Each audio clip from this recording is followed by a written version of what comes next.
Greenland নিয়ে গত কয়েকদিন ধরে যুক্তরাষ্ট্র ও ইউরোপের মধ্যে চলা শ্বাসরুদ্ধকর উত্তেজনা এবার নাটকীয় মোড় নিয়েছে। বুধবার সুইজারল্যান্ডের দাভোসে বিশ্ব অর্থনৈতিক ফোরামে ন্যাটো মহাসচিব মার্ক রুটের সাথে মার্কিন প্রেসিডেন্টের সাইডলাইন বৈঠকের পর ট্রাম্প জানান, গ্রিনল্যান্ড ও আর্কটিক অঞ্চলের নিরাপত্তা নিয়ে একটি ভবিষ্যৎ চুক্তির রূপরেখা বা ফ্রেমওয়ার্ক চূড়ান্ত হয়েছে।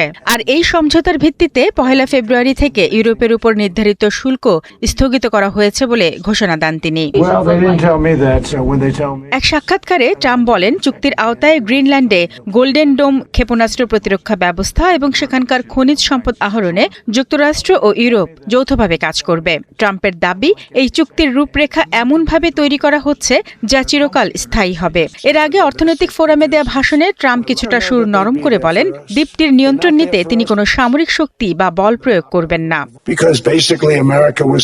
আর ট্রাম্পের এই সুর নরম করাকে ইতিবাচক হিসেবে দেখছেন ডেনমার্কের পররাষ্ট্রমন্ত্রী লার্স রাসমুসেন। তিনি বলেন, শুল্ক আরোপ না করা এবং শক্তি প্রয়োগ থেকে সরে আসার ঘোষণা যুক্তরাষ্ট্রের সঙ্গে পুনরায় গঠনমূলক কূটনৈতিক আলোচনার পথ প্রশস্ত করবে।